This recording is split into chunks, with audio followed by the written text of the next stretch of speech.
Man, this guy put out a documentary that I need everybody's parent and the kids, more importantly, to see. A gentleman by the name of Reggie Bullock put together a documentary. I'm going to bring him back at the top of the show. Can you please ask your teenage sons, even adults need to watch this. This guy, it's not fancy, but boy, is the message totally out of control.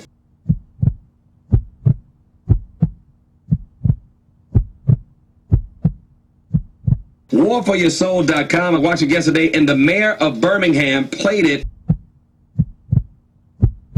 Coming up next, Reggie Bullock with an incredible documentary, simple and to the point.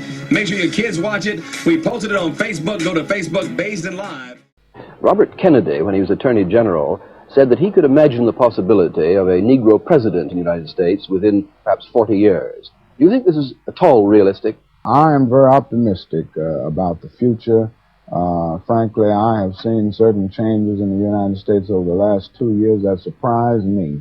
So on the basis of this, I think we may be able to get a Negro president in less than 40 years. I would think that this could come in 25 years or less.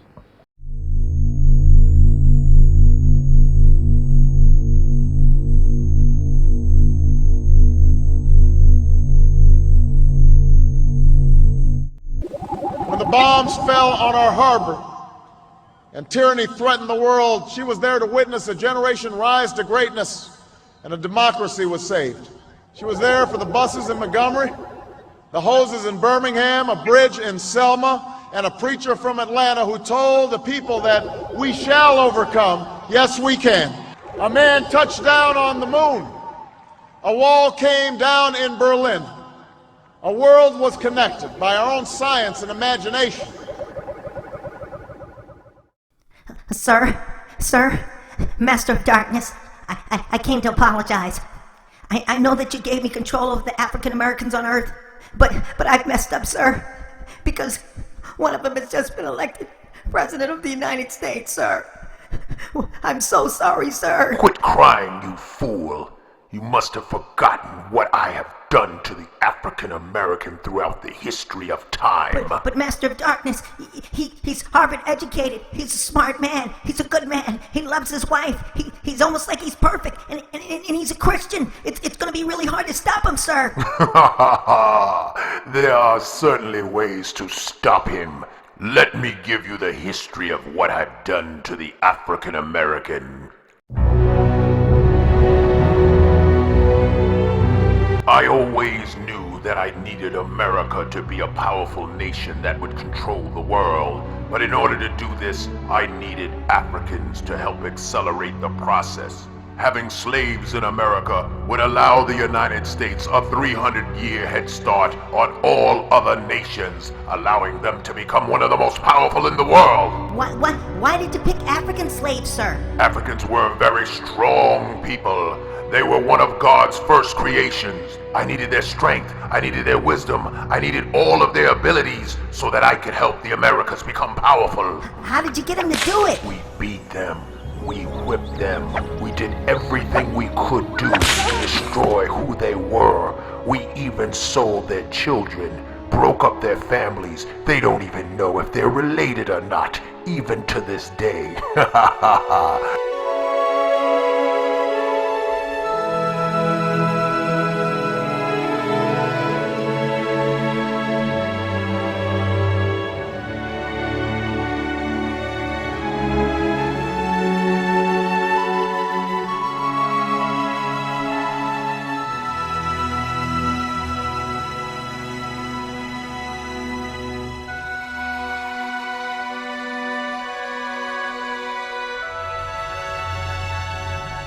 But one of the biggest things that we did to them was we destroyed their spirit. And one of the ways we destroyed their spirit was to change their names. You see, Africans were very proud of who they were, what tribe they came from, and pronunciation of their name. But you see, we changed their name. We made their captors give them new names. What's your name? Kunta Kinte.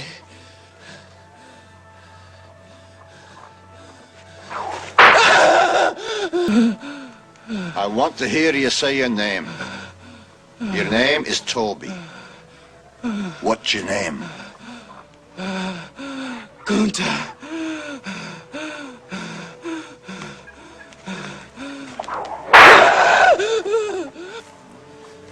What's your name? Toby. Hi. Say it again. Say it louder so they all can hear you. What's your name?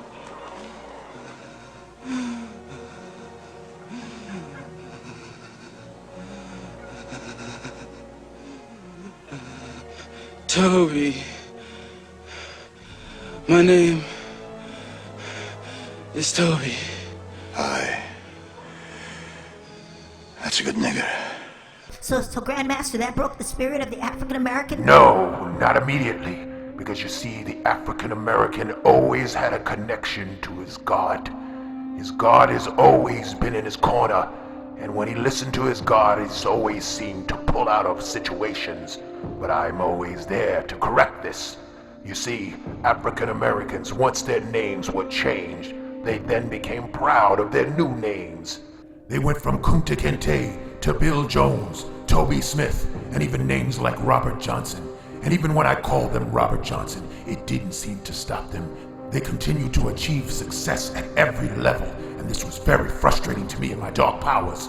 So I thought my plan failed. But I came up with a new plan, and my new plan was to call them all niggers. That's right. I don't care if you were Kunta Kinte. I don't care if your new name is Robert Johnson. You are a nigger, and I want the rest of the world to look at you as a nigger. You see, a nigger is someone that is nothing, that is below everyone else on the planet. You are close to being a dog. So Master Darkness, once you call them niggers, they just accepted it?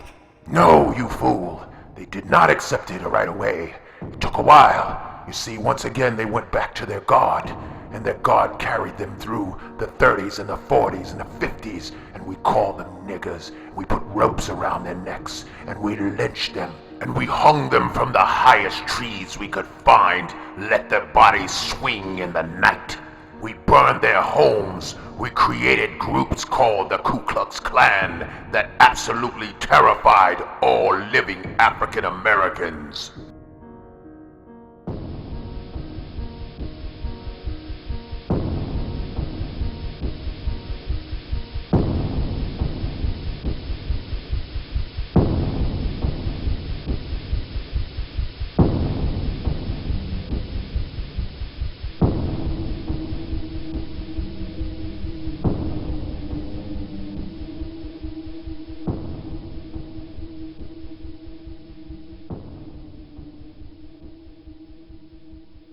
Once again, they withstood the pressure of time by praying to their God, to their Jesus. Well, Grandmaster, what did you do then? I forced evil's hand. I told evil to make it so that African Americans couldn't vote. I made it so that African Americans could not sit in the front of a bus. I made it so that African Americans couldn't get a proper education. I did everything I could do, but they continued to pray and pray and pray until one day, oh, God heard them, and he gave them heroes, people of substance. He gave them Dr. Martin Luther King. He gave them Rosa Parks. He gave them Malcolm X. He gave them all of these freedom fighters, and they fought and they prayed, and it was one of my darkest days. Well, how did you deal with their heroes, Grandmaster of Darkness? Very easy. I murdered them. One by one, I killed King. I have a dream today.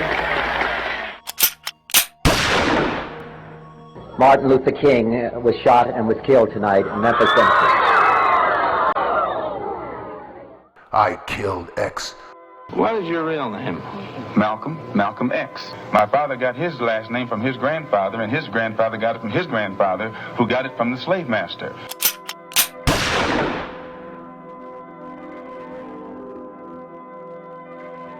I killed Medgar Evers.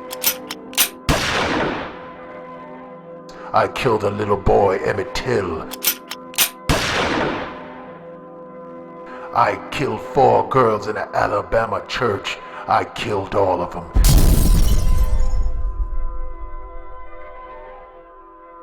So Grandmaster, is this the direction we should go with their new president? No, you fool. You see, we don't have to kill them anymore.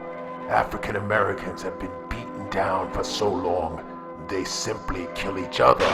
Let me explain it to you, my son. You see, African Americans in the 20s and 30s and 40s and 50s would fight, would be hung, would fight to the ground if they were called nigger. But you see now, I've got them affectionately calling each other nigger. They call their husbands nigger. They call their wives nigger. They call their little children, get over here, you little nigger. They love calling each other nigger, and they think it's cute.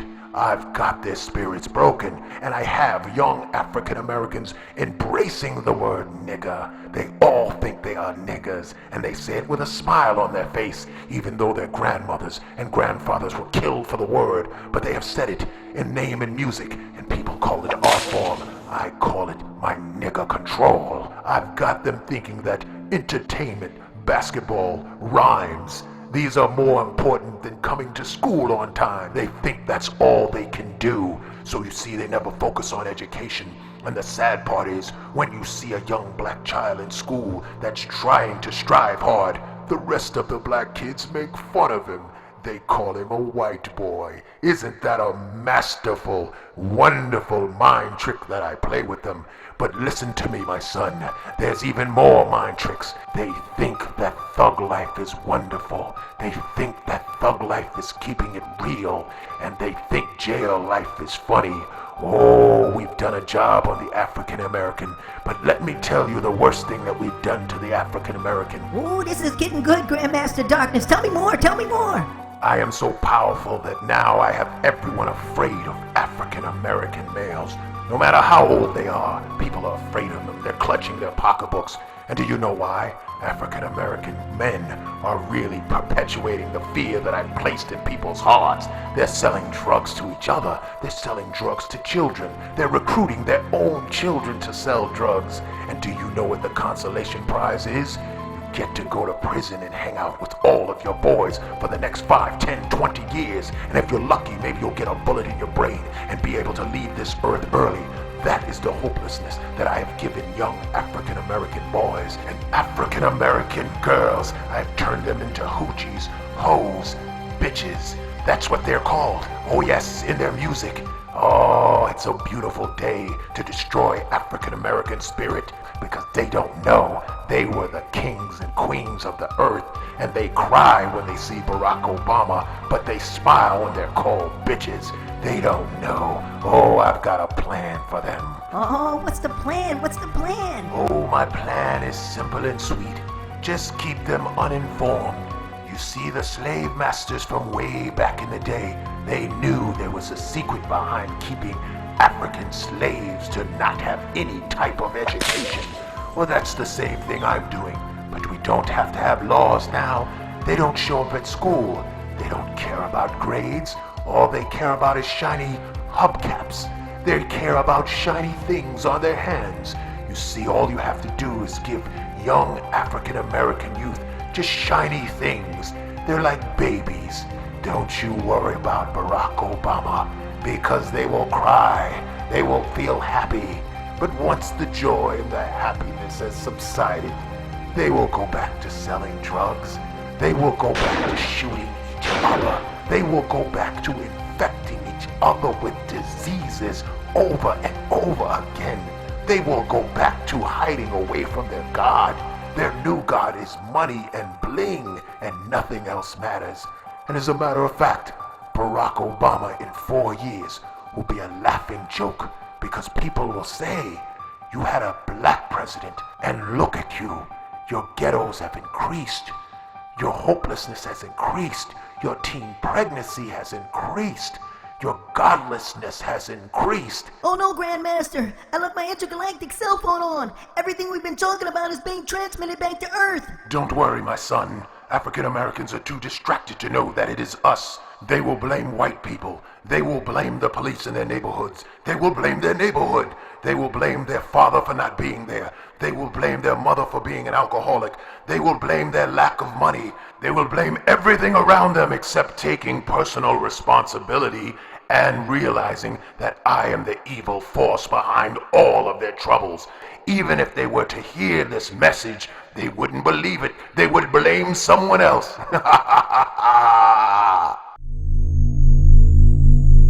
Depression across the land. She saw a nation conquer fear itself with a new deal, new jobs, a new sense of common purpose. Yes, we can. Alone in a room, it's just me and you. I feel so lost, 'cause I don't know what I'm going. When the bombs fell on our harbor and tyranny threatened the world, she was there to witness a generation rise to greatness and a democracy was saved. Yes, we can. I'm so afraid of disappointing you, so I need to talk to you and ask you for your guidance, especially this day when my life is so cloudy. Guide me until I'm sure I open up my heart. I have a dream. The hoses in Birmingham, a bridge in Selma, and a preacher from Atlanta who told the people that we shall overcome. Yes, we can. Are fading fast. I'm all burned out, and I don't think my strength is gonna last. So I'm crying out to you, Lord. I know you're the only one who is able to pull me through. So I need to talk to you, yeah, and ask you for your guidance, especially this day when my world seems so cloudy. Lord, guide me. This nation will rise up, live out the true meaning of its creed. A man touched down on the moon. A wall came down in Berlin. A world was connected by our own science and imagination. And this year, in this election, she touched her finger to a screen and cast her vote. Because after 106 years in America, through the best of times and the darkest of hours, she knows how America can change. Yes, we can. I have a dream. What's your name? Gunther.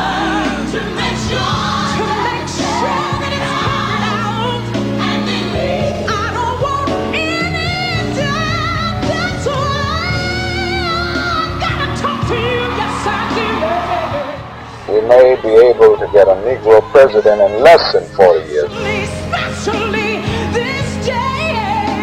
We hold these truths to be self-evident, that all men are created equal. America, we have come so far.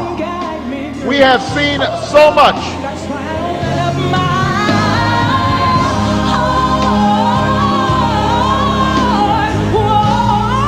Just guide me, until I know where I'm gonna go, until I know what I'm gonna do. Sons of former slaves and the sons of former slave owners will they be able to sit down together at the table of brotherhood. My heart is yours, my life is yours, my heart is yours, my life is yours. I gotta open. I just want to do God's will.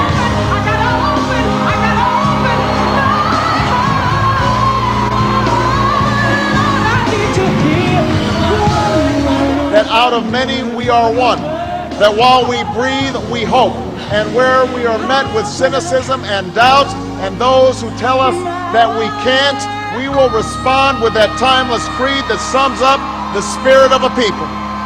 Yes, we can. I still have a dream.